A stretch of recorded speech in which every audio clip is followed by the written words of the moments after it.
Hello guys! Welcome to 2D Vlogs! Today's video gagawa tayo ng kimchi. At ito na nga, sisimulan niya nang gumawa. At ako, taga-video lang. At ito na nga, sisimulan niya nang gawin. At ito ang mga sangkap. Meron itong pechay bagyo, carrots, labanos, luya, sibuyas, at bawang. Itong kojang. Meron din itong rice flour. Gagawin naming paste. Sa kawali, maglagay ng 2 tasang tubig at kalahating cup ng rice flour. Haluin lang ito hanggang sa mag-sticky. Tuloy-tuloy mo lang sa mahinang apoy.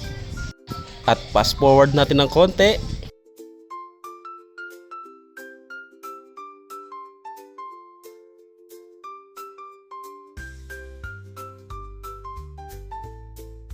At sa maging ganyan na ang itsura niya, okay na yan. Set aside, palamagin muna. Dito maghiwa na tayo ng bawang, sibuyas, luya, at apple para i-blend. At yan na po, i-blend na po natin yan. At paalala lang po, first time lang po namin tong gawin. Dahil may natikman kaming isang masarap na kimchi sanggupsalan malapit dito sa amin. Kaya ito, tatry na namin.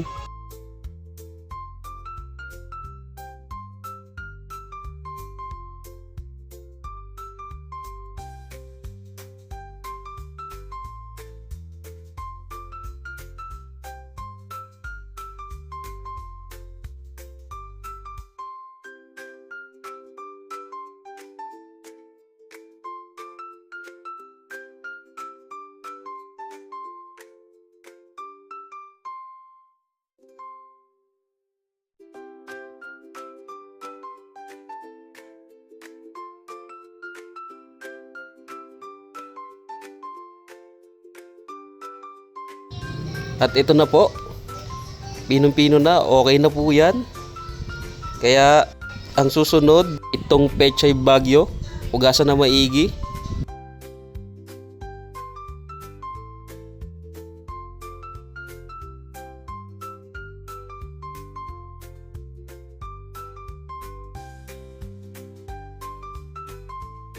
At pagkatapos hugasan, hatiin ng medyo may kaliitan.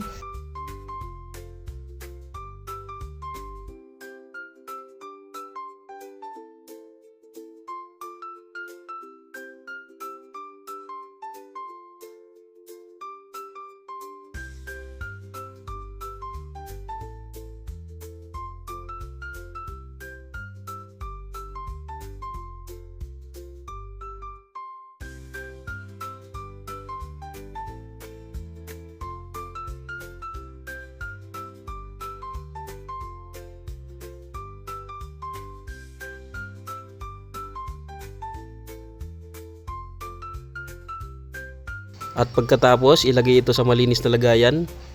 Lagyan ng asin at tubig, ibabad ng 2 oras.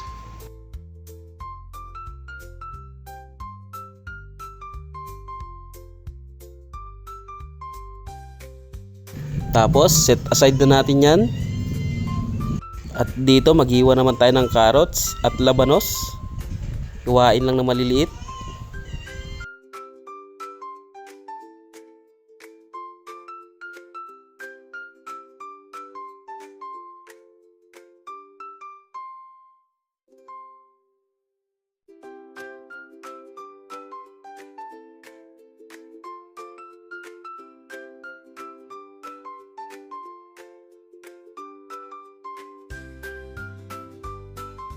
At dito dumating na nga yung pinabili kong luya, kanina pa ngayon lang dumating. Kaya i-blend ko na rin yan. At dinagdagan ko na nga rin pala ng apple. Kasi medyo nabitin ako sa apple kanina.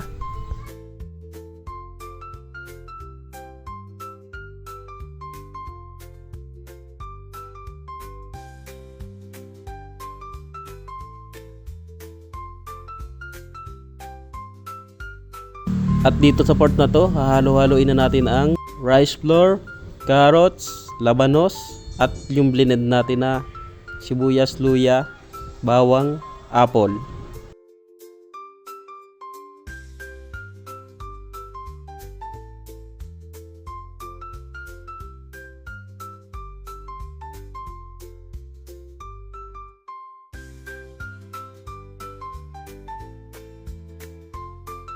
At dito lalagyan na natin ng pulang powder na to. Mojojang daw sabi ng misis ko.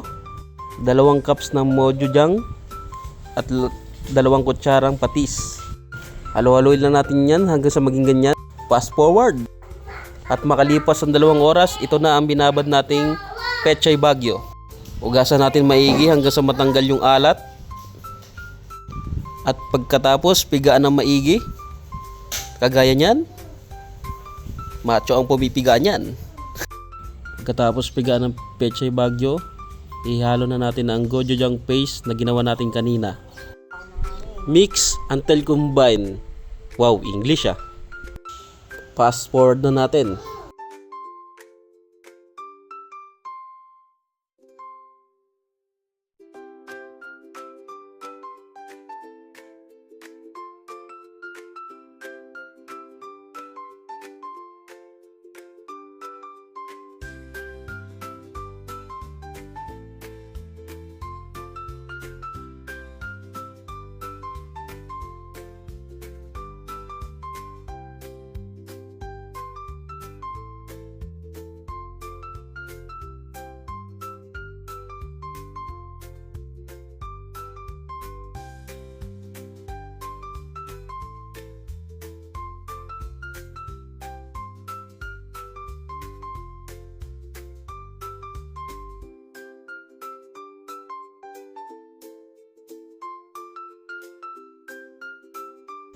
Charan! Wala!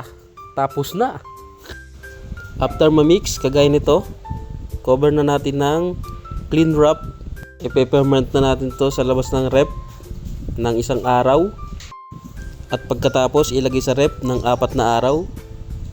At yun na, pwede na natin kainin ang masarap na kimchi. Please like, comment, and subscribe. Maraming salamat!